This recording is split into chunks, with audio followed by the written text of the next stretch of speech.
SGT 2025 అభ్యర్థుల కోసం మన ఎస్ఎన్ఎస్ పబ్లికేషన్స్ వారు ప్రత్యేకంగా నిర్వహిస్తున్నారు లైవ్ మెంటర్షిప్ ప్రోగ్రామ్. ఈ మెంటర్షిప్ ప్రోగ్రామ్ లో డైలీ లైవ్ క్లాసెస్ కండక్ట్ చేస్తారు, డైలీ ఎగ్జామినేషన్స్ కూడా కండక్ట్ చేస్తారు.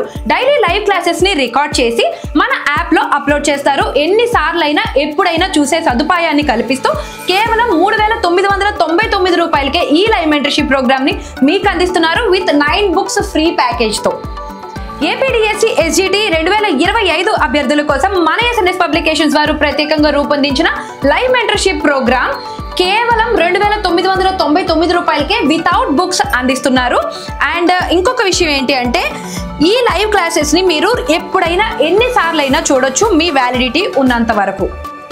APDSC SGT all subjects full course Ugadi మరియు రంజాన్ సందర్భంగా కేవలం 999 రూపాయలకే అందిస్తున్నారు విత్ 6 months వ్యాలిడిటీ.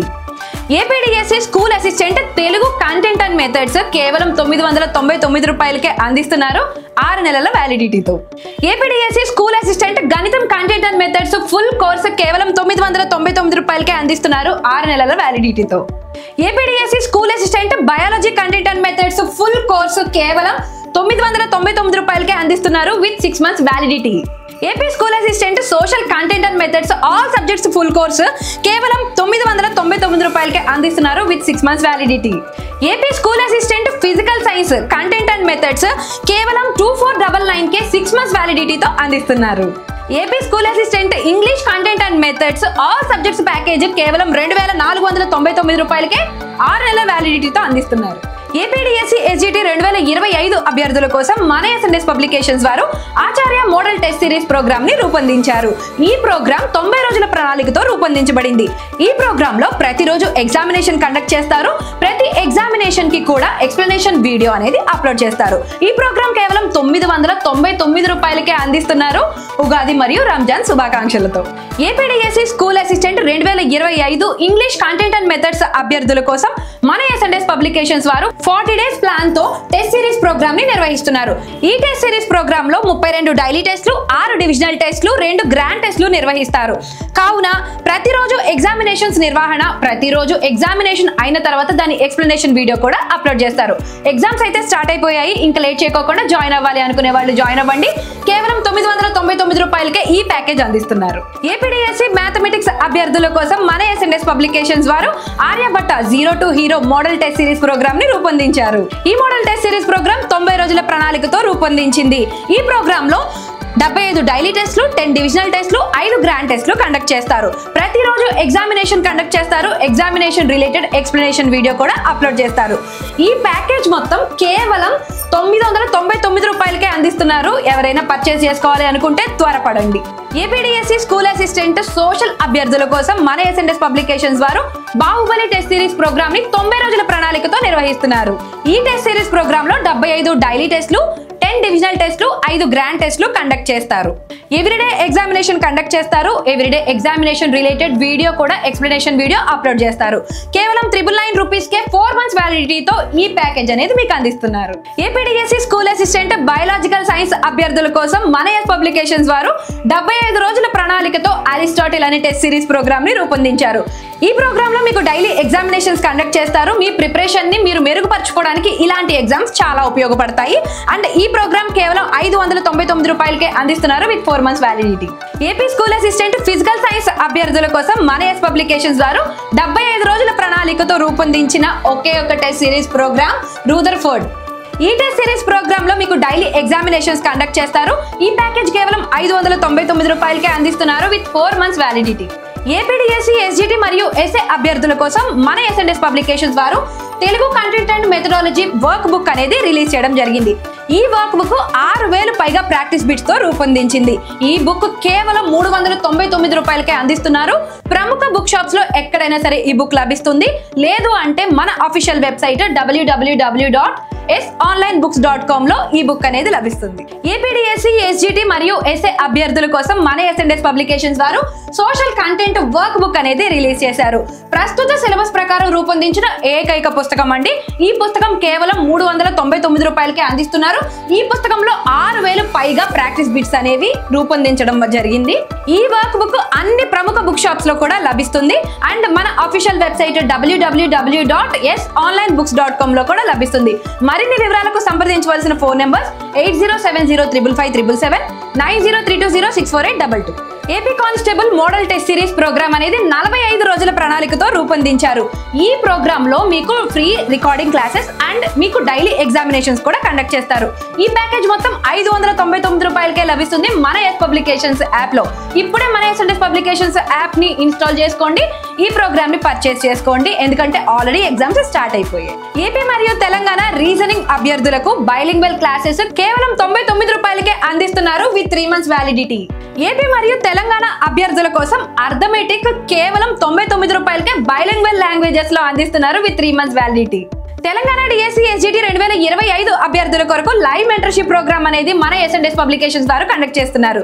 ఈ లైవ్ మెంటర్షిప్ ప్రోగ్రామ్ లో డైలీ ఎగ్జామినేషన్స్ కండక్ట్ చేస్తారు, డైలీ లైవ్ క్లాసెస్ కూడా కండక్ట్ చేస్తారు. ఈ ప్యాకేజ్ కేవలం 3999 రూపాయలకే మీకు అందిస్తున్నారు విత్ 9 books ప్యాకేజ్. అండ్ ఈ లైవ్ క్లాసెస్ ఏవైతే ఉన్నాయో అవి రికార్డెడ్ క్లాసెస్ రూపంలో మీరు మీ వ్యాలిడిటీ ఉన్నంత వరకు ఎప్పుడైనా ఎన్నిసార్లు అయినా చూసే సదుపాయం కూడా ఈ ప్యాకేజ్ లో మీకు కల్పిస్తున్నారు. Telangana DSC SGT live mentorship programme without books package కేవలం 2999 రూపాయలకే అందిస్తున్నారు 6 నెలల వ్యాలిడిటీతో. తెలంగాణ డిఎస్సి ఎస్జిటి అభ్యర్థుల కోసం మోడల్ టెస్ట్ సిరీస్ ప్రోగ్రామ్ 90 రోజుల ప్రణాళికతో రూపొందించారు. అదే బ్రహ్మాస్త్రం టెస్ట్ సిరీస్ ప్రోగ్రామ్ అండి. ఈ టెస్ట్ సిరీస్ ప్రోగ్రామ్ ని మీకు కేవలం 999 రూపాయలకే అందిస్తున్నారు విత్ 6 months వ్యాలిడిటీ. ఈ టెస్ట్ సిరీస్ ప్రోగ్రామ్ లో మీకు 75 డైలీ టెస్ట్లు ఉంటాయి, 10 డివిజనల్ టెస్ట్లు ఉంటాయి, 5 గ్రాండ్ టెస్ట్లు ఉంటాయి. ఈ టెస్ట్ సిరీస్ ప్రోగ్రామ్ కేవలం మీకు 999 రూపాయలకే అందిస్తున్నారు 6 నెలల వ్యాలిడిటీతో. ఎవ్రీడే ఎగ్జామినేషన్ కండక్ట్ చేస్తారు. ఎగ్జామినేషన్ రిలేటెడ్ వీడియో కూడా మీకు ఎవ్రీడే అప్లోడ్ చేస్తారు. ఈ ఆఫర్స్ అన్ని కేవలం 3 రోజులు మాత్రమే, మార్చ్ 30, 31 అండ్ ఏప్రిల్ 1. ఈ ఆఫర్స్ అన్ని వినియోగించుకోవాలి అనుకుంటే ఇప్పుడే ఎస్ పబ్లికేషన్స్ యాప్ ని ఇన్స్టాల్ చేసుకోండి అండ్ మీకు కావాల్సిన కోర్స్ ని పర్చేస్ చేసుకోండి, హ్యాపీగా ప్రాక్టీస్ చేయండి.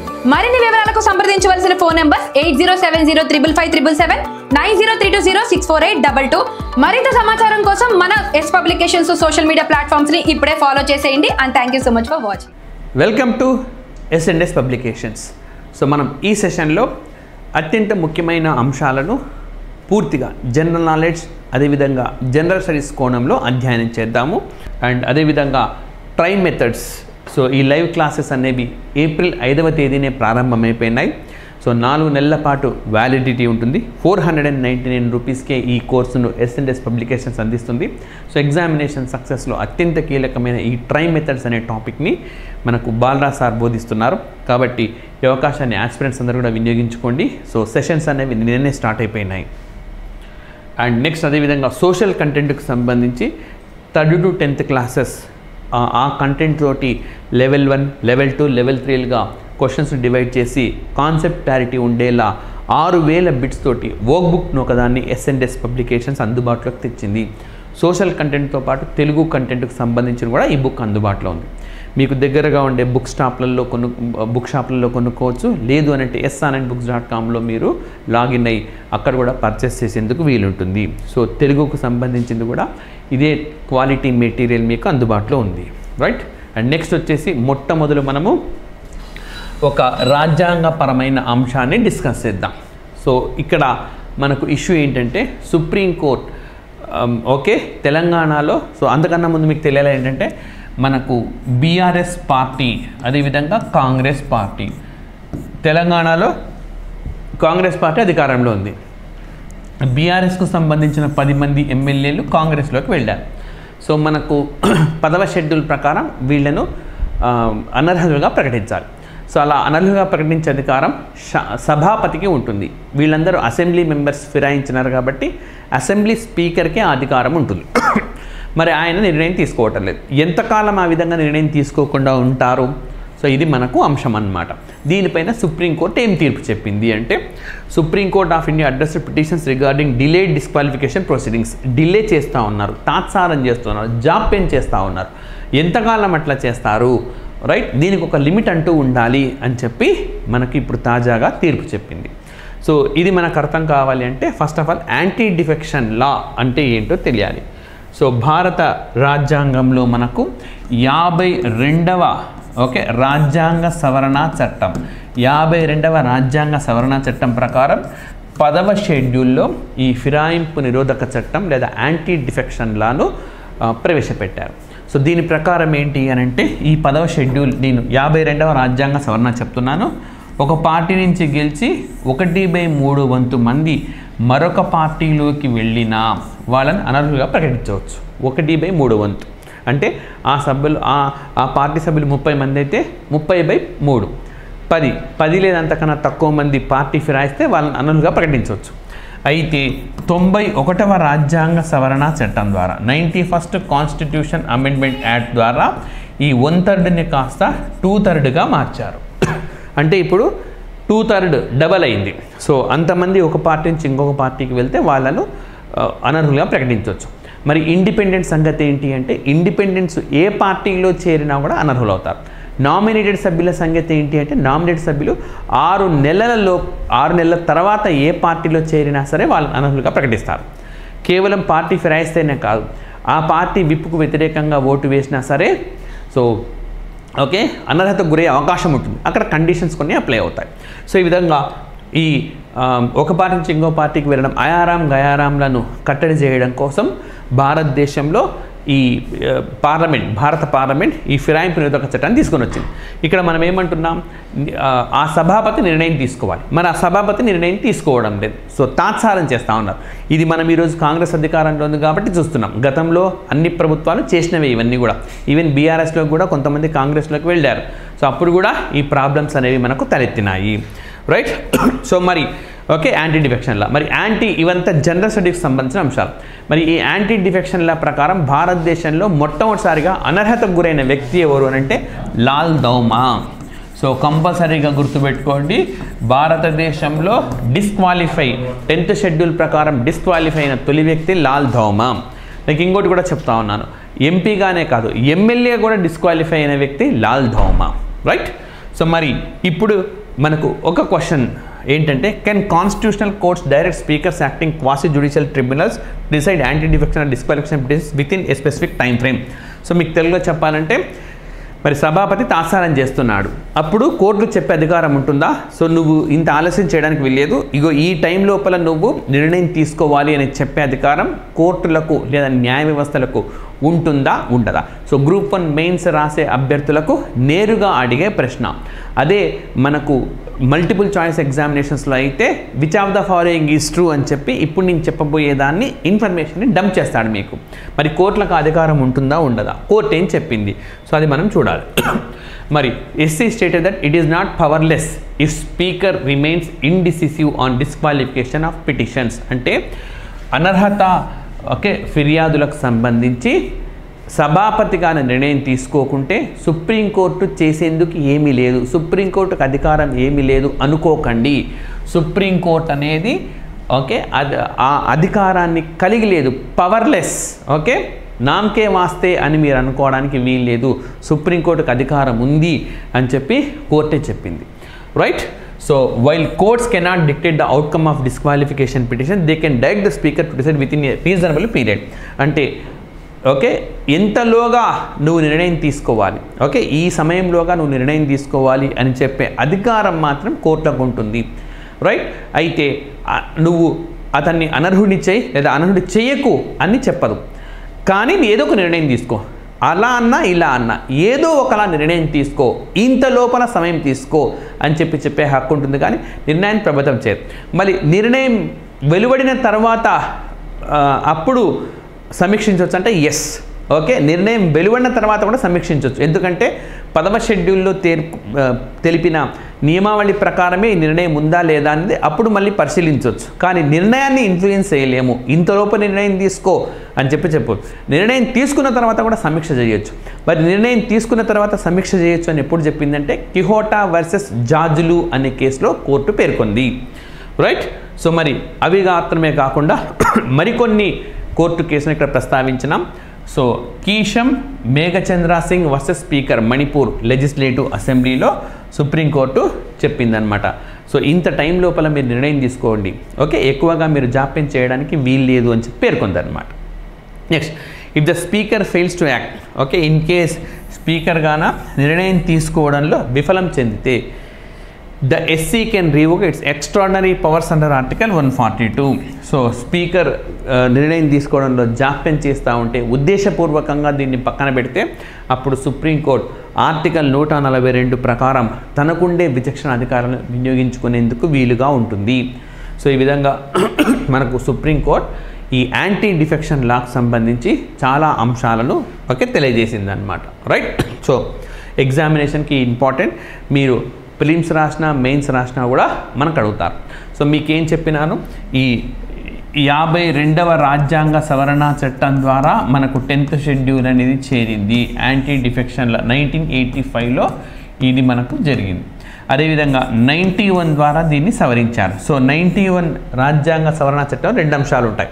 ఒకటి 52వ రాజ్యాంగ సవరణ ద్వారా వచ్చిన 1/3ని కాస్త 2/3గా మార్చారు. ఇది ఒకటి గుర్తుపెట్టుకోండి. రెండవది, ఇదే 91వ రాజ్యాంగ సవరణ చట్టం ద్వారా మనకు క్యాబినెట్ క్యాబినెట్ సంఖ్యపై పరిమితి విధించారు. అంతకుముందు ఎంతమంది అయినా మంత్రులు ఉండేందుకు అవకాశం ఉండేది. సో కానీ 91వ రాజ్యాంగ సవరణ ఏం చేశారు, దిగువ సభలో 15% మంది సభ్యులు మాత్రమే మనకు మంత్రులుగా ఉంటారు. దిగువ సభ అంటే కేంద్రంలో అయితే లోక్సభ, రాష్ట్రాలు అయితే శాసనసభలు. ఆ సభలలో 15% మంది మాత్రమే. ఒక 120 ఉన్నారు అనుకోండి, ఒక శాసనసభలో 120 15% 18 మంది మంత్రులు ఉంటారు. అంతకు మించి మంత్రులు ఉండేందుకు వీలు లేదన్నమాట. సో ఇది మనకు మొట్టమొదటి అంశం. మనం జనరల్ స్టడీస్ అండ్ జీకే ఏమని చెప్పుకున్నాం మనము, Lalduhoma. Right. So and next వచ్చేసి మనకు చరిత్రకు సంబంధించిన అంశం ఒకటి వార్తల్లో ఉంది, దాన్ని చూద్దాం. సో ఏం జరుగుతూ ఉంది ఇక్కడ, protest happening demanding full Buddhist control over the Mahabodhi temple. So బోధగయాలో మహాబోధి టెంపుల్ ఉంది. ఈ దేవాలయం పైన పూర్తిగా బౌద్ధ మతస్థులకే హక్కులు ఉండాలి అని చెప్పింది. సో ఇప్పుడున్న చట్టం, ఈ దేవాలయం ఏదైతే ఉందో ఈ దేవాలయాన్ని ఏ చట్టం ప్రకారం నియంత్రణ చేస్తానంటే గయా టెంపుల్ యాక్ట్ 1949. గయా దేవాలయ చట్టం 1949 ప్రకారము దీన్ని పర్యవేక్షణ చేస్తూ ఉన్నారు. సో ఈ చట్టం మాకొద్దు, మాకు ఈ చట్టం వద్దు, మొత్తం అధికారము మాకే కావాలి అని చెప్పి అడుగుతూ ఉన్నారు. రైట్. సో ఇది మనకు అంశం. మరి దీనికి సంబంధించి చట్టం ఏంటి, సో ఇవన్నీ జనరల్ స్టడీస్లో భాగంగా కొంచెం డెప్త్గా ఉండే అంశాలు. అంతకన్నా ముందు మనం జీకే రిలేటెడ్గా చూస్తే ఈ ఉరువెలా అనే ప్రాంతం ఇదన్నమాట. సో సిద్ధార్థుడు అనేవాడు కపిల నుంచి బయలుదేరినారు. సో ఆ ప్రక్రియను మహాభినిష్క్రమణం అంటాం. దానికి సింబల్ మనకు హార్స్ అన్నమాట. అలా మహాభినిష్క్రమణం ద్వారా ఆయన రకరకాల ప్రాంతాలు తిరిగి చివరికి ఉరువెలా అనే ప్రాంతం చేరారు. ఈ ఉరువెలా అనే ప్రాంతంలో ఆయన నిరంజన్ నది ఒడ్డున ధ్యానం చేసి సిద్ధార్థుడే బుద్ధుడిగా మారినారనమాట. సో దీనికి సింబల్గా బోధి ట్రీని చెప్తా ఉంటారు. సో మరి ఇక్కడ దేవాలయం కూడా ఉన్నది. సో ఈ బోధి ట్రీని అశోకుని భార్యల్లో ఒకరైన త్రిసరక్షిత అనే మహిళ దీన్ని పూర్తిగా లేకుండా చేసేందుకు ప్రయత్నించింది. అదేవిధంగా దీన్ని అసలు పూర్తిగా డిస్ట్రాయ్ చేసింది ఎవరు అనంటే బెంగాల్లో గౌడ వంశానికి సంబంధించిన శశాంకుడు అనే ఒక రాజు ఈ బోధి ట్రీని లేకుండా చేశారనమాట. సో ఈ విధంగా రకరకాల దాడులు వాటిపైన జరిగినాయి. సో మరి ఇప్పుడు ఈ దేవాలయం పైన మాకే హక్కులు ఉండాలి అంటున్నారు. సో ఇప్పుడు మీరు ఇక్కడ కామన్గా ఆలోచించండి, మాకే హక్కులు ఉండాలి బౌద్ధ మతలు కోరుతారంటే వాళ్ళు కాక వేరే ఎవరికో ఉంది హక్కు. సో మరి ఎవరికి ఉంది హక్కు, రైట్, ఏ చట్టం చెప్పింది, ఇవన్నీ మనకు తెలియాలి. So first of all Bodh Gaya temple act 1949 మనం చదివితే అర్థమవుతుంది. సో ఇందులో ఈ బోధగయ టెంపుల్ ఏదైతే ఉందో దీన్ని 8 మంది సభ్యులు నిర్వహణ చేస్తారు. సో ఎందరు ఈ దేవాలయ నిర్వహణ కమిటీలో ఎంతమంది సభ్యులు ఉన్నారంటే 8 మంది సభ్యులు ఉన్నారు. 8 మెంబర్ కమిటీ అన్నమాట. సో 8 మెంబర్లో 4 హిందువులు, 4 బౌద్ధస్తులు ఉన్నారు. సో క్లియర్గా అర్థమవుతుంది కదా, హిందువులతో పాటు బౌద్ధ మతస్థులు ఉన్నారు.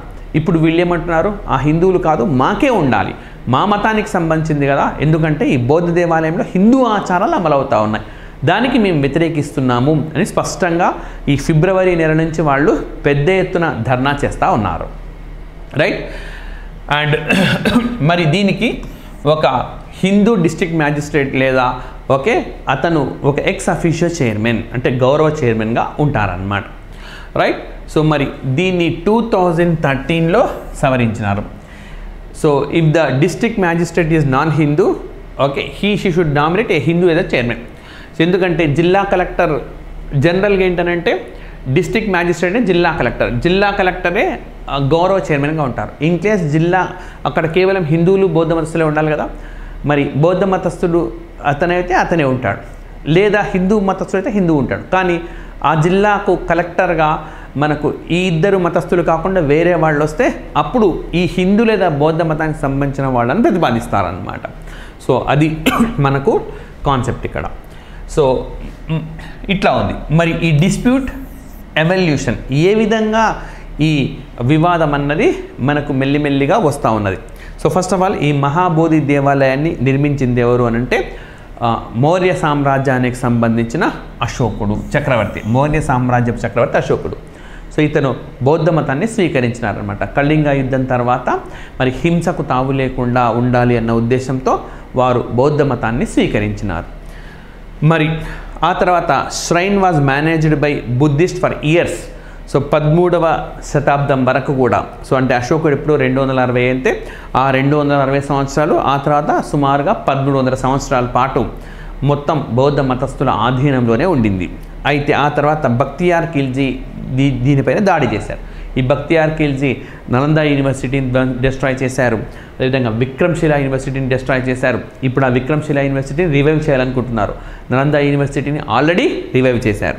సో ఈ విధంగా డిస్ట్రాయ్ అయిన వీటిని రివైవ్ చేయాలి అన్నది ప్లాన్ అన్నమాట, రైట్. సో మరి 13వ శతాబ్దంలో ఇవి డిస్ట్రాయ్ అయిపోయినాయి. అప్పటి వరకు బౌద్ధ మత స్థితిలో ఉండినాయి. ఆ తర్వాత మరి యునెస్కో మనకు దీనికి సంబంధించిన కొంత సమాచారాన్ని ఇచ్చింది. ఏమని చెప్తా ఉంది? UNESCO temple mostly abandoned between 13th to 18th centuries before the British launch renovations. So 13వ శతాబ్దం నుంచి 18వ శతాబ్దం వరకు అసలు ఈ గుడిని పట్టించుకున్న వాళ్ళే లేరు. సో ఆ తర్వాత బ్రిటిష్ వాళ్ళు దీని పునరుద్ధరణను చేపట్టారు. ఓకే, సో 13వ శతాబ్దం వరకు బౌద్ధ మత చేతిలో ఉంది. సో అప్పుడు ఈ ఇన్వేడర్స్, ఫారిన్ ఇన్వేడర్స్ వాళ్ళు వచ్చి దీన్ని డిస్ట్రాయ్ చేశారు. 500 సంవత్సరాల పాటు దీన్ని ఎవరు పట్టించుకోలేదు. బ్రిటిష్ వాళ్ళు పునరుద్ధరించినారు. అయితే ష్రైన్ వెబ్సైట్ అంటే ఈ వెబ్సైట్, ఈ దేవాలయానికి సంబంధించిన వెబ్సైట్ ఏమని పేర్కొంటుంది అంటే హిందూ మాంక్. ఓకే, చాలా ఇంపార్టెంట్, నేను గుర్తుపెట్టుకోవాలి. మనకు గమండి గిరి, శ్రీలంక దేశానికి చెందినవాడు. గమండి గిరి అని చెప్పి ఇతను హిందూ మతానికి సంబంధించిన సాధు. ఇతను 1590లో వచ్చి ఈ దేవాలయం దగ్గరే ఉన్నాడు. He started carrying out rituals and establish Bodhgaya math. So Bodhgaya మఠాన్ని ఏర్పాటు చేసి ఇతను కొనసాగుతున్నాడు. మరి ఇతను బౌద్ధ మతస్థుడు అంటే కాదు, హిందూ మతస్థుడు, శ్రీలంక దేశానికి చెందినవాడు. అండ్ మొత్తం అప్పటి నుంచి ఈయన వారసులే ఈ దేవాలయ వ్యవహారాలను కొనసాగిస్తున్నారు. So descendants of Giri. So ఎక్కడి నుంచో వచ్చి ఆయన ఈ మఠాన్ని ఏర్పాటు చేసి దీనిపైన వారి వారసులందరూ కూడా కొనసాగుతూ ఉన్నారు. 2 years after India's independence the Bihar government enacted Bodhgaya temple act. So మనకి భారతదేశం స్వాతంత్రం వచ్చింది 1947లో. 1949లో చట్టం చేసింది. ఆ చట్టం మనం ఇందుకు చూసాం. ఏంటి? 4 హిందువులు, 4 బౌద్ధ మతస్థులు ఉంటారు. ఓకే, చైర్మన్గా జిల్లా కలెక్టర్ ఉంటాడు. జిల్లా కలెక్టర్ హిందూ కానీ బౌద్ధుడు మతస్థుడు కానీ అయితే పర్వాలేదు, వేరే మతస్థుడు అయితే అతను వేరే వాడిని నియమిస్తాడు. సో అది చట్టం. ఇప్పుడు ఆ హిందువులు వద్దు మేమే నిర్వహిస్తాము అని బౌద్ధ మతస్థులు డిమాండ్ చేస్తూ ఉన్నారన్నమాట. Since February, Buddhist monks have been protesting at the Mahabodhi temple, calling for residing the Bodhagaya Temple Act. So, ఈ బోధగయ టెంపుల్ దేవాలయ చట్టం ఏదైతే ఉందో దాన్ని రద్దు చేయండి. డిసైడ్ అంటే రద్దు చేయి అని అర్థం. రద్దు చేయండి. ఓకే, ఇది మాకు అక్కర్లేదు, ఈ చట్టం మాకు అక్కర్లేదు, మొత్తం మాకే కావాలి అని అంటున్నారు. సో ఎక్కడి నుంచి అయినా మనకు ఈ పర్టికులర్ టాపిక్ నుంచి క్వశ్చన్ అడిగే అవకాశం అయితే ఉన్నది. సో బాగా ఇంపార్టెంట్ అన్నమాట. అండ్ ఓకే, మనం రాజ్యాంగానికి సంబంధించిన ఒక అంశం చూసినాము, అదేవిధంగా మనం ఓకే హిస్టరీకి సంబంధించి చూసినాం. ఇప్పుడు సైన్స్ అండ్ టెక్నాలజీ, ఇందులో మళ్ళీ స్పేస్ ఇష్యూ. ఓకే, సో అంతరిక్షానికి సంబంధించిన ఒక అంశాన్ని చూద్దాం. Chandrayaan 3 surface thermo physical experiment. So చాలా ఇంపార్టెంట్. భారతదేశం చంద్రయాన్ 3ని ప్రయోగించింది. సో ఈ చంద్రయాన్ 3లో చేస్ట్ అని చెప్పి ఒకటి ఉన్నది. ఓకే, దీని ఫుల్ ఫామ్ కూడా అడగవచ్చు. సో ఇది ఎందుకు ఉపయోగపడుతుంది అని అంటే ఉపరితల ఉష్ణోగ్రతను మెజర్ చేసేందుకు ఉపయోగపడుతుంది. ఓకే, సో దీని పూర్తి రూపం ఏంటంటే Chandrayaan 3 surface thermo physical experiment. చేస్ట్ పూర్తి రూపం ఏంటి అని అడుగుతాడు. చంద్రయాన్ 3 సర్ఫేస్ థర్మోఫిజికల్ ఎక్స్పెరిమెంట్ అనమాట. సో ఇది ఏం చేసింది ఇప్పుడు అనంటే చంద్రుడి దక్షిణ ధ్రువంలో టెంపరేచర్ను ఎంత ఉందో కొలిచింది. రైట్, మళ్ళీ పాయింట్ చెప్తున్నాను. ఈ చేస్ట్ అనేది చంద్రుడి దక్షిణ ధ్రువంలో ఉష్ణోగ్రతను కొలిచింది. ఏంటి ప్రత్యేకత అంటే ఈ విధంగా అంతరిక్షంలోని ఇతర గ్రహం పైన ఉష్ణోగ్రతను కొలిచిన మొట్టమొదటి సందర్భం ఇది. గతంలో ఇలా టెంపరేచర్ను మెజర్ చేసే ప్రయత్నాలన్నీ విఫలమైనాయి. బట్ భారతదేశానికి చెందిన చంద్రయాన్ 3 ఈ కసరత్తులో విఫలమై ఒక కొత్త రికార్డును క్రియేట్ చేసింది. రైట్, ఫస్ట్ ఆఫ్ ఆల్ మనం కొన్ని జీకే పాయింట్స్ చూద్దాం మరి. ఓకే, సో ఇది మనకు చంద్రయాన్ 3 జూలై 14, 2023 ప్రయోగించినారు. సో అదే సంవత్సరం ఆగస్ట్ 23, 2023 నాడు మరి ఇది చంద్రుడి దక్షిణార్ధగోళం పైన అడుగుపెట్టింది. చంద్రుడి దక్షిణార్ధగోళం పైన అడుగుపెట్టిన మొట్టమొదటి ప్రయోగం ఇదే. ఎక్కడైతే ఇది అడుగుపెట్టిందో ఆ ప్లేస్ని శివశక్తి పాయింట్ అని పేరుతో పిలుస్తున్నారు. సో ఏ పాయింట్తో పిలుస్తున్నారంటే శివశక్తి పాయింట్. మరి ఈ విధంగా అంతరిక్షంలోని కొన్ని వస్తువుల లేదా ఉపగ్రహాల పేరును ఎవరు ఆమోదించారంటే ప్యారిస్ కేంద్రంగా పనిచేసే ఇంటర్నేషనల్ ఆస్ట్రోనామికల్ యూనియన్. సో వాళ్ళు అంగీకరించినారు. ఇంతేకాదు చంద్రయాన్ 2 అనే ప్రయోగం భారత్ కొంచెం ఫెయిల్ అయింది. 2019లో పూర్తి సక్సెస్ కాల. అది క్రాష్ అయింది. ఎక్కడైతే క్రాష్ అయిందో ఆ క్రాష్కు తిరంగా అని పేరు పెట్టమని భారత్ చేసిన అభ్యర్థనను ఆ ఇంటర్నేషనల్ ఆస్ట్రోనామికల్ యూనియన్ తిరస్కరించింది. కానీ ఎక్కడైతే చంద్రయాన్ 3 విజయవంతంగా అక్కడ కాలు మోపిందో దానికి మాత్రము ఆమోదం తెలిపింది. శివశక్తి పాయింట్ పేరు పెట్టడానికి ఆమోదం తెలిపింది. అయితే భారత ప్రభుత్వం చంద్రయాన్ 4 కూడా అనుమతించింది. చంద్రయాన్ 5 కూడా కేంద్ర క్యాబినెట్ ఆమోదం తెలిపింది. చంద్రయాన్ 5 కూడా ప్రయోగిస్తామని చెప్పి మనకి ఇస్రో చైర్మన్ ఇటీవల చెప్పారు. సో మరి ఇది కొంత జీకేకి సంబంధించిన అంశాలు. మరి ఇప్పుడు చూడండి, was there any earlier attempts in measuring temperatures? So ఉష్ణోగ్రతను కొలవడానికి భూమిపై అయితే కొలవచ్చు, కానీ అంతరిక్షంలో ఉష్ణోగ్రతలు కొలవడానికి గతంలో ఏమైనా ప్రయత్నాలు జరిగాయంటే జరిగాయి. ఎవరు చేశారంటే యూరోపియన్ స్పేస్ ఏజెన్సీకి సంబంధించిన ఫైలే ల్యాండర్ 2014లో ప్రయోగించింది. సో ఎక్కడ ప్రయోగించింది అంటే 67P కామెట్, అంటే 67P అనే పేరుతో ఉండే ఒక తోకచుక్కలో.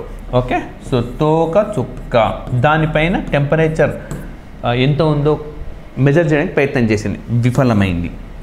అదేవిధంగా నాసాకు సంబంధించిన ఇన్సైట్ ల్యాండర్ కూడా మార్స్ పైన టెంపరేచర్ను 2018లో కొలిచేందుకు ప్రయత్నించింది, అక్కడ విఫలమైపోయింది. రైట్, సో రెండు సందర్భాల్లోనూ ఇది విఫలమైంది. సో మరి యూరోపియన్ స్పేస్ ఏజెన్సీని ఎప్పుడు ఎస్టాబ్లిష్ చేశారు అని అంటే 1975లో ఎస్టాబ్లిష్ చేశారు. యూరోపియన్ స్పేస్ ఏజెన్సీ 1975లో ఎస్టాబ్లిష్ అయింది. విధంగా నాసా అనేది 1958 జూలై 29 నాడు ఎస్టాబ్లిష్ అయింది. అదే రోజు మనము వరల్డ్ టైగర్ డేగా కూడా నిర్వహిస్తూ ఉంటాం. మరి ఈ రెండు సందర్భాల్లో ఎందుకు విఫలమైంది అని అంటే చూడండి, ఇది అంతరిక్షానికి సంబంధించిన భూమి అనుకోండి, వీళ్ళు కొలవాలంటే థర్మామీటర్ లాంటి పరికరం. సో మరి ఇక్కడ స్పేస్లో వాళ్ళు ప్రయోగించిన ఈ ఫీలే ల్యాండర్ కానీ ఇన్సైట్ ల్యాండర్ కానీ వీటి నుంచి ఏం సార్ థర్మామీటర్ ఇలా రాగానే ఇరిగిపోతుంది, బ్రేక్ అయిపోతుంది. సో బ్రేక్ అయిపోతుంది కాబట్టి వాళ్ళు కొలవలేకపోతా ఉన్నారు. మరి దీన్ని గుర్తించిన మన భారతదేశం చాస్టే అనేది ఏం చేసిందంటే రొటేషన్ బేసిస్లో ఉండేదాన్ని తీసుకొచ్చింది. అంటే ఈ టెంపరేచర్లో నేరుగా ఇలా దిగవు, రొటేట్ అయ్యేలా చక్రాన్ని నిర్మించింది. ఇలా రొటేట్ అవుతూ ఇలా మెజర్ చేస్తుంది, ఇలా రొటేట్ అవుతూ మెజర్ చేస్తుంది, రొటేట్ అవుతూ మెజర్ చేస్తుంది, ఇరిగిపోదు అనమాట. అట్లా చాలా సందర్భాల్లో ఆ టెంపరేచర్ని రీడ్ చేసి ఫైనల్గా కన్క్లూడ్ చేసి దీన్ని విజయవంతంగా కొలవగలిగినారు. సో అందుకే మనకు చాస్టే పూర్తి రూపం ఏంటని అడుగుతారు. చంద్రయాన్ 3 సర్ఫేస్ థర్మోఫిజికల్ ఎక్స్పెరిమెంట్ అని కంపల్సరీగా గుర్తుపెట్టుకోండి, విస్తరించండి అని కూడా అంటాడు. ఓకే, సో నెక్స్ట్ వెళ్ళే ముందు మనకు Telangana DSC SGT mentorship programme అనేది ఎస్ఎన్ఎస్ పబ్లికేషన్స్ స్టార్ట్ చేసింది. ఫిబ్రవరి 20వ తేదీన ఈ క్లాసెస్ అనేవి స్టార్ట్ అయినాయి. ప్రతిరోజు లైవ్ క్లాసులు అండ్ డైలీ ఎగ్జామ్స్ ఉంటాయి. సో దీని కోర్స్ ఫీ వచ్చేసి 3,999 రూపీస్. ఇందులో లైవ్ క్లాసులు డైలీ ఎగ్జామ్స్తో పాటు 12 బుక్స్ కూడా ఇస్తారు. అదేవిధంగా మనకు 2,999 రూపీస్ పే చేస్తే బుక్స్ లేకుండా డైలీ లైవ్ క్లాసులు, డైలీ ఎగ్జామ్స్ అనేవి కూడా అందుబాటులో ఉంటాయి. సో ఫిబ్రవరి 20వ తేదీనే ఈ సెషన్ కూడా మనకు స్టార్ట్ అయింది. సో రెండు ఒకటే, ఓన్లీ బుక్స్ మాత్రమే తేడా. ఓకే, సో ఎవరైతే తెలంగాణ ఎగ్జామ్స్కి సీరియస్గా ప్రిపేర్ అవుతున్నారో సో ఆస్పిరెంట్స్ అందరూ కూడా దయచేసి ఈ అవకాశాన్ని వినియోగించుకోండి. అండ్ నెక్స్ట్ వచ్చేసి మనకి ఇది చేస్తే ఏ విధంగా వర్క్ చేస్తుంది. సో మీకు ఆల్రెడీ చెప్పినాను, ఇది రొటేషన్లో ఉంటుందన్నమాట. ChaSTE's thermal probe was integrated into the Vikram lander. So Vikram అనేది అక్కడ దిగిందనమాట. అంటే ఆ చంద్రుడి దక్షిణార్ధగోళంలో ల్యాండ్ అయినది ఏది అంటే దాని పేరు విక్రమ్ అని పేరు పెట్టారనమాట. విక్రమ్ ల్యాండర్. ఓకే, రోవర్ ఉంటుంది, ల్యాండర్ ఉంటుంది. మరి ఈ ప్రయోగంలో మనం ఓకే రోవర్కు వినియోగించిన పేరేంటో తెలిస్తే మీరు రెస్పాండ్ కండి. Okay, Vikram lander. సో మరి ఇదేం చేసిందంటే 10 టెంపరేచర్ సెన్సార్స్ ఉంటాయి. గతంలో ఏంటి వాళ్ళు చేసిన ప్రయోగం, ఒకే ఒక సెన్సార్ ఉంటుంది. ఆ ఒక్క సెన్సార్ దిగంగానే ఇరిగిపోతుంది. కానీ ఇక్కడ ఏం చేశారు, 10 టెంపరేచర్ సెన్సార్స్ని పెట్టి వాటిని రొటేషన్ చేసుకుంటూ వెళ్ళినారనమాట. Okay, 1 centimetre apart along its length near the nose tip. So అంటే 1 సెంటీమీటర్ దూరంలో 10 ఈ టెంపరేచర్ను మెజర్ చేసే సెన్సార్స్ను అందుబాటులోకి తెచ్చినారు. It uses rotation based deployment mechanism. So rotation అవుతూ ఉంటుంది, అన్నీ రీడ్ చేసుకుంటూ పోతాయి అన్నమాట. So instead of hammering device, hammering అని అంటే మనం సుత్తితో ఏం చేస్తాం, హ్యామర్ అంటే సుత్తితో కొడతాం. సో గతంలో ఏం చేస్తుందంటే థర్మామీటర్ దిగి ఇట్లా సుత్తితో కొట్టినట్టుగా దానిపైన దిగి టెంపరేచర్ మెజర్ చేసేది. కానీ ఆ ఫోర్స్కి అది పగిలిపోయేది, దీంతో రీడ్ చేసడం రాదు. కానీ ఇక్కడ సుత్తితో కొట్టినట్టు కాకుండా తిరుగుతూ టెంపరేచర్ని రీడ్ చేస్తుంది అనమాట. So it plays very very crucial role in it success అనమాట. ఈ విధంగా చాస్టే అనేది మనకు విజయవంతమైంది. జియోగ్రఫీకి సంబంధించిన అంశం ఈవెన్ పాలిటీలో కూడా డిస్కస్ చేయవచ్చు. బట్ ఇదేంటంటే తమిళనాడు లెజిస్లేటివ్ అసెంబ్లీ ఒక తీర్మానాన్ని ఆమోదించింది, ఏకగ్రీవంగా ఒక తీర్మానాన్ని ఆమోదించింది. ఏంటి ఇది అని అంటే కచ్చవీడు దీవి. సో ఈ కచ్చవీడు అనే దీవిని మనం ఎవరికి ఇచ్చినామంటే శ్రీలంకకి ఇచ్చినాం. సో దాన్ని తిరిగి తీసుకోండి, ఇది భారతదేశానికి సంబంధించిన భూభాగం కదా, తీసుకోండి అని చెప్పింది. సో మరి రాష్ట్రం తీసుకోలేదా అంటే తీసుకోలేదు. సో విదేశాలకు భూభాగం తీసుకోవాలన్నా, విదేశాలకు భూభాగం ఇవ్వాలన్నా భారత పార్లమెంటుకు మాత్రమే ఉన్న హక్కు. సో మనకు ఆర్టికల్ 2 ప్రకారము మనం భూభాగాన్ని వేరే వాళ్ళకి ఇవ్వచ్చు, భూభాగాన్ని తీసుకోవచ్చు. ఆర్టికల్ 2 ప్రకారం అన్నమాట. ఆర్టికల్ 2ని వినియోగించాలంటే ఖచ్చితంగా భారత రాజ్యాంగాన్ని సవరించాల్సి ఉంటుంది. అదే మన దేశంలోని ఒక రాష్ట్రాన్ని ఏర్పాటు చేయాలన్నా, రాష్ట్రం పేరు మార్చాలన్నా, రాష్ట్రాల సరిహద్దులు మార్చాలన్నా ఆర్టికల్ 3 ప్రకారం చేయాలి. దానికి రాజ్యాంగ సవరణ చేయాల్సిన అవసరం లేదు, పార్లమెంట్ చట్టం ద్వారా చేయవచ్చు. సో ద ఆర్టికల్ 2కి 3కి డిఫరెన్స్ చాలా ఇంపార్టెంట్ అన్నమాట. మరి ఏంటి కచ్చవీడు దీవి అని అంటే ఇది ఒక 285 ఎకరాల మేర ఉంటుంది. ఓకే, భారత్ శ్రీలంకలలో పాక్ జలసంధి వద్ద. సో ఇది మ్యాప్ కూడా చూపిస్తాను నేను. ఓకే, చూద్దురు కానీ పాక్ జలసంధిలో ఉంటుంది. అన్ఇన్హాబిటెడ్ అంటే ఆవాసాలు ఏమీ లేవు, ఇక్కడ ఎవరు ఉండరు, బట్ మనది అది. So it is 33 kilometre north east of Rameswaram. So తమిళనాడులోని రామేశ్వరానికి ఈశాన్యంలో సుమారు 33 కిలోమీటర్ల దూరంలో ఉంటుంది. And 60 kilometre south west of Jaffna. So ఈ జాఫ్నాలోనే మన తమిళులు చాలా ఎక్కువ మంది ఉంటారు. సో అక్కడికి ఓకే మనకు వాయువ్యంలో, ఓకే వాయువ్యం కాదు, సౌత్ వెస్ట్ అని అంటే ఓకే NEWS సౌత్ వెస్ట్ అంటే నైరుతి. ఓకే, నైరుతి ప్రాంతంలో జాఫ్నాకు నైరుతిలో ఉంటుంది. ఓకే, ఇది వోల్కనిక్ ఎరప్షన్ ద్వారా ఏర్పడింది. వోల్కనిక్ ఎరప్షన్ అని అంటే మనకు అగ్నిపర్వత సంబంధిత, ఓకే అగ్నిపర్వత సంబంధిత చర్యల ద్వారా మనకు 14వ శతాబ్దంలో ఏర్పడిన దీవి అనమాట ఇది, రైట్. సో అది కూడా చూద్దాం. ఇక్కడ చూడండి. ఓకే, సో ఇక్కడ కచ్చవీడు. సో మనకి ఇక్కడ ధనుష్కోటి, రామేశ్వరంలో ఉంటాయి. దీనికి ఈశాన్యంలో జాఫ్నా ఇక్కడ ఉంటుంది, జాఫ్నాకు నైరుతిలో. ఓకే, జాఫ్నాకు నైరుతిలో ఉంటుంది కచ్చవీడు దీవి. సో ఆవాసాలు అనేవి లేవు, ఇది మనది, బట్ వాళ్ళకి ఇచ్చినాం అనమాట, శ్రీలంకకి ఇచ్చినాం, రైట్. మరి దీనికి సంబంధించి మరిన్ని అంశాలు చెప్తున్నాం. మరి ఎవరు దీనికి అసలు యాక్చువల్గా owners? So initially ruled by Jaffna kingdom, శ్రీలంకకు సంబంధించిన జాఫ్నా, రైట్, వాళ్ళే అక్కడ రూల్ చేసేవాళ్ళు. Later controlled by Ramnad zamindar under Nayaka dynasty. So Madurai తమిళనాడులోని మదురై కేంద్రంగా మనకు అప్పట్లో నాయంకర వ్యవస్థ అనేది ఉండింది, స్థానిక రాజులకు సంబంధించిన వ్యవస్థ ఇది. సో దీనికి రామ్నాథ్ జమీందార్ అనే వారి ఆధీనంలో ఇది ఉండింది. British India and Sri Lanka both claimed the island until 1974 agreement settlement sovereignty in Sri Lanka's favour. So రెండు కూడా ఇది మాది అంటే మాది అని చెప్పుకునేవాడు.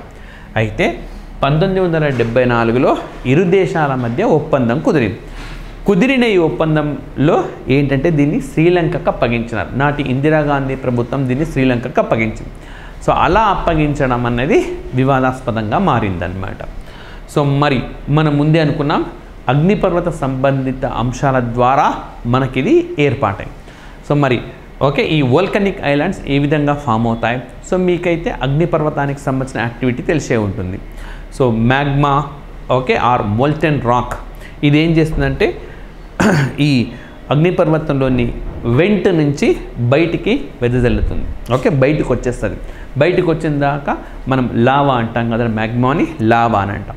ఈ లావా ఏంటంటే నీటిపైన పడి గట్టిపడిపోతుంది అనమాట. సంవత్సరాల తరబడి ఉంటుంది కాబట్టి అవి బాగా గట్టిపడిపోతుంది.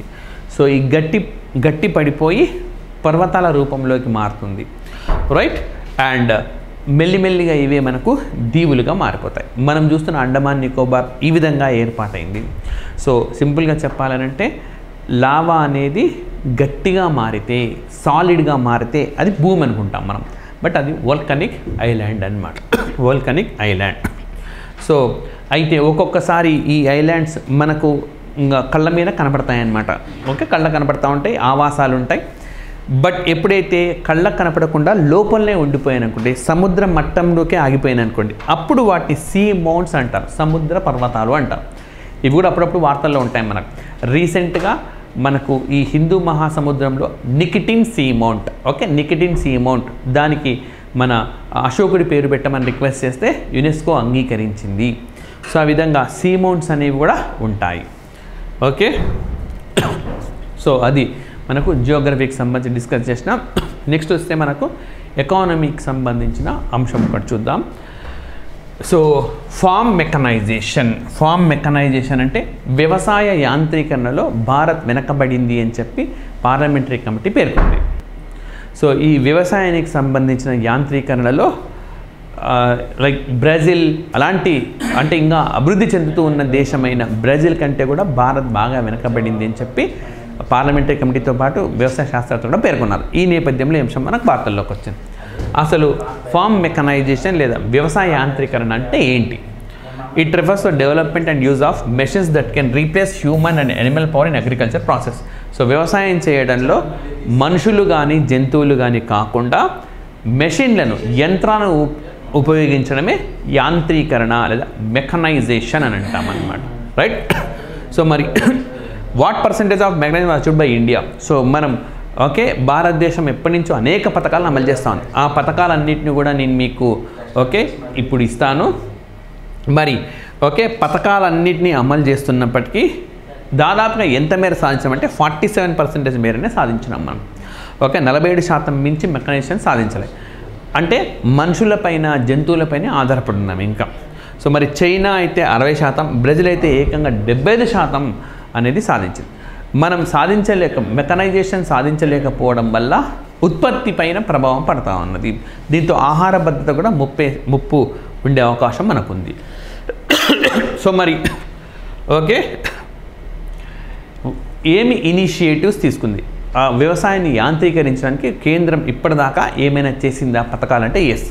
First of all submission on agriculture mechanization. Okay అంటే వ్యవసాయాన్ని యాంత్రీకరణ చేయడానికి ఒక మిషన్, ఓకే ఒక ఉప పథకాన్ని ప్రవేశపెట్టింది. ఎప్పుడంటే 2014-15లో, రైట్. సో దీని ద్వారా ఎవరు లబ్ధి పొందుతారంటే చిన్న ఉపాంత రైతులు. ఓకే చిన్న ఉపాంత రైతులకు ఉపయోగపడేలా దీన్ని ప్రవేశపెట్టింది.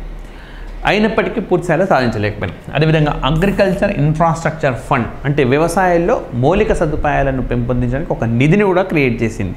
సో ఆ నిధిని బడ్జెట్తో పాటు వివిధ మార్గాల ద్వారా ఆ నిధికి ఫండింగ్ అనేది తీసుకొని వచ్చింది. అండ్ ఆ నిధి ద్వారా ఈ పథకాన్ని అమలు చేస్తూ ఉంది. సో అయినప్పటికీ తగినంత రీతిలో మనకు ఈ వ్యవసాయం అనేది యాంత్రీకరణ జరగలేదు. అదేవిధంగా national mission on sustainable agriculture. Okay so వ్యవసాయం పైన సుస్థిర వ్యవసాయం పైన జాతీయ మిషన్ను ప్రవేశపెట్టారు.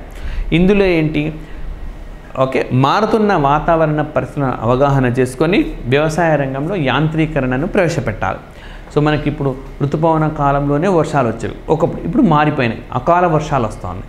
సో దీనికి సంబంధించి ముందస్తుగానే వాతావరణ అంచనాలు తీసుకోవడం అండ్ యంత్రాల సహాయంతో అంటే టెక్నాలజీ సహాయంతో ముందస్తుగా అంచనాలు వేయడం, ఇస్రో లేదా ఇన్కాయిస్ సహాయం తీసుకోవడం. సో ఇది కూడా ముఖ్యమే కదా. యాంత్రీకరణ అంటే మనకు ట్రాక్టర్లు పెట్టడం, డ్రోన్స్ ఉపయోగించడం మాత్రమే కాదు. సో ఈ మనకు వాతావరణ అంచనాలను కూడా యాంత్రీకరణ చేయడం అన్నమాట. సో అదేవిధంగా డ్రోన్ ప్రమోషన్, ఈ మధ్యకాలంలో డ్రోన్లను ఉపయోగించుకొని కలుపు మొక్కలు నివారించడం, అదేవిధంగా విత్తనాలు చల్లడం, ఎరువులను చల్లడం, పురుగు మందులను చల్లడం అన్ని డ్రోన్స్ ద్వారా చేస్తున్నారు. వన్ టైం ఇన్వెస్ట్మెంట్ అన్నమాట. సో లేబర్ కూడా అవసరం ఉండదు. కాకపోతే ఆ డ్రోన్స్ను ఆపరేట్ చేయడం అన్నది కష్టం, డ్రోన్స్ వినియోగించుకోవడం కూడా ఒక కష్టమైన పని, దాన్ని కొనగూడలేదు. అందుకని కేంద్ర ప్రభుత్వం ఏం చేసింది, మహిళా సంఘాలకు దాదాపుగా దేశంలోని 15,000 మహిళా సంఘాలకు ఈ డ్రోన్స్ని అందుబాటులోకి తెచ్చింది. వాళ్ళు రెంట్ ఇవ్వచ్చు. సో డ్రోన్ ఆపరేటర్స్ కొరత అనేది కూడా మనకు ఉన్నది. సో ఇవన్నీ చేసినప్పటికీ మనం బాగా వెనకబడి ఉన్నాం. అయితే మరి వ్యవసాయ యాంత్రీకరణలో విఫలం చెందినాం అనుకుంటున్నాం. విఫలం చెందడానికి కారణం ఏంటి అంటే భారతదేశంలో భూకమతాలు చాలా చిన్నవి. సో చాలా చిన్నగా ఉంటాయి. ఆ చిన్న ఎకర్లో ట్రాక్టర్ కూడా తిప్పలేడు కాబట్టి వినియోగించుకోలేడు. డ్రోన్ ఒక రౌండ్ 10 సెకండ్లు పడుతుంది. సో కాబట్టి చిన్న ల్యాండ్ హోల్డింగ్స్ అట్లా కాకుండా కోఆపరేటివ్ అగ్రికల్చర్ చేయడం ద్వారా సో అందరూ కలిసి సహకార వ్యవసాయం చేస్తేనే వాళ్ళకు ఉపయోగపడుతుంది. కాబట్టి భారతదేశంలో యాంత్రీకరణ జరగకూడని కారణము చిన్న కమతాలు ఉండడం. అదేవిధంగా లోవర్ బడ్జెట్ అలొకేషన్. సో బడ్జెట్లో ఈ యంత్రాలు కొనాలంటే పెద్ద మొత్తంలో ఖర్చు అవుతాయి. మనకు ఒక డ్రోన్ 3-4 నుంచి లక్షల వరకు వెచ్చించాల్సి ఉంటుంది. 10 లక్షల దాకా కూడా ఉన్నాయి. మరి రైతు ఏమాత్రం అంత ఎఫర్ట్ చేయలేడు. అదేవిధంగా హై ఎక్విప్మెంట్ కాస్ట్. సో ఇదే చెప్పినాను మీకు. యంత్రాలు అనేవి చాలా ఖరీదైనవి. ప్రభుత్వం వివిధ పథకాల ద్వారా బడ్జెట్ అలొకేట్ చేస్తున్నా అవి ఏమాత్రం సరిపోవు. విత్తనాలు వీటికి మాత్రమే సరిపోతాయి.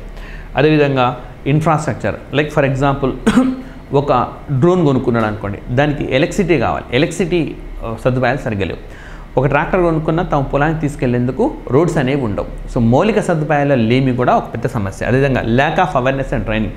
సో అధునాతనమైన వ్యవస్థల పట్ల రైతులకు సరైన అవగాహన లేదు. ఇచ్చేందుకు శిక్షణ కూడా అందుబాటులో లేదు. సో ఈ కారణాల వల్ల వ్యవసాయ యాంత్రీకరణలో భారత్ బ్రెజిల్ కంటే బాగా వెనుకబడింది. పొరుగు దేశమైన చైనా కంటే కూడా బాగా వెనుకబడింది. సో ఇవి ఈ రోజుకు సంబంధించిన మనకు general studies based on current affairs. మరొక సెషన్తో కలుద్దాం. Thank you very much.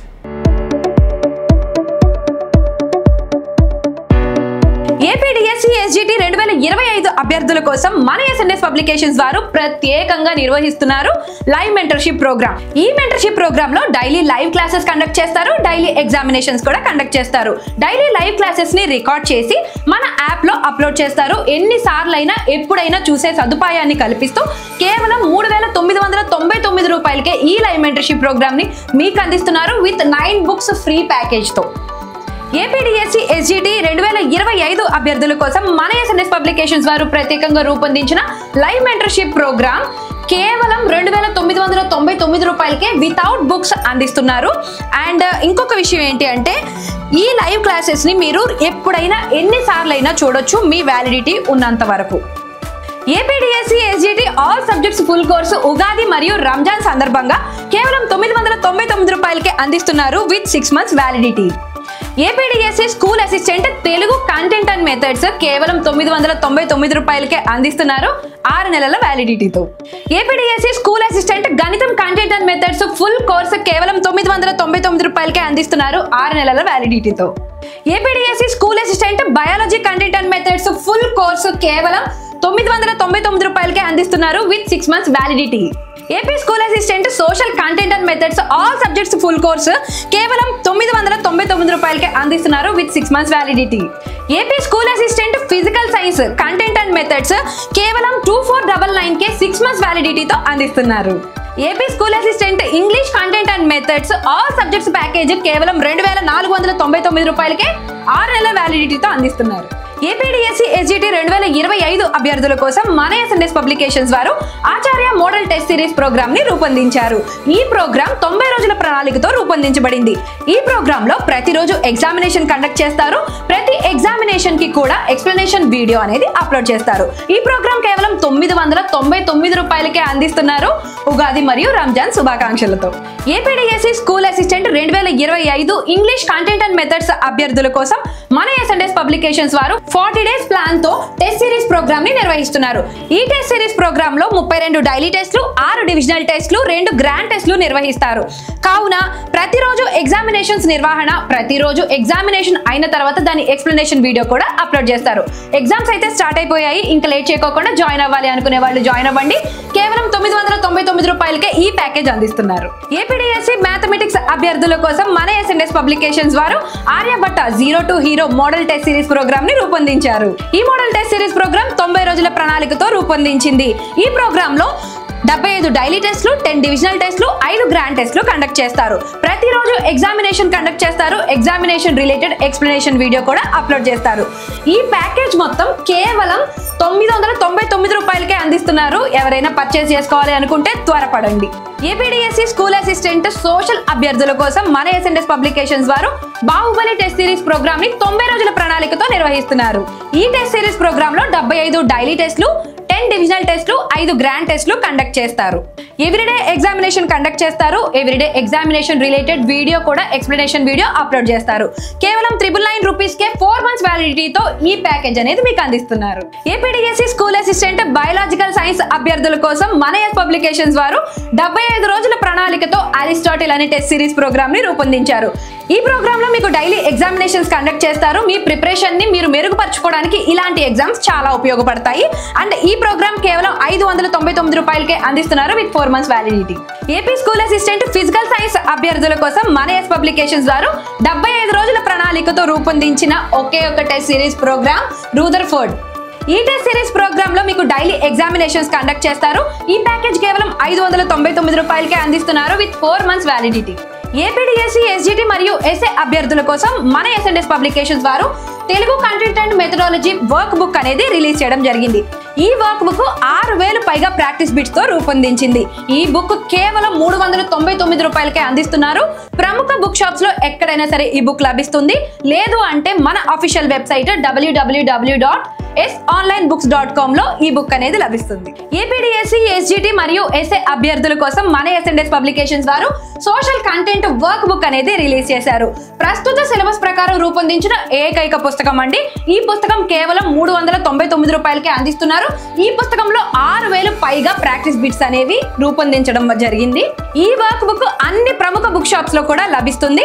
And మన అఫీషియల్ వెబ్సైట్ www.sonlinebooks.com లో కూడా లభిస్తుంది. మరిన్ని వివరాలకు సంప్రదించవలసిన phone numbers 8070557777 9032064822. AP constable model test series programme అనేది 45 రోజుల ప్రణాళికతో రూపొందించారు. ఈ ప్రోగ్రామ్ లో మీకు ఫ్రీ రికార్డింగ్ క్లాసెస్ అండ్ మీకు డైలీ ఎగ్జామినేషన్స్ కూడా కండక్ట్ చేస్తారు.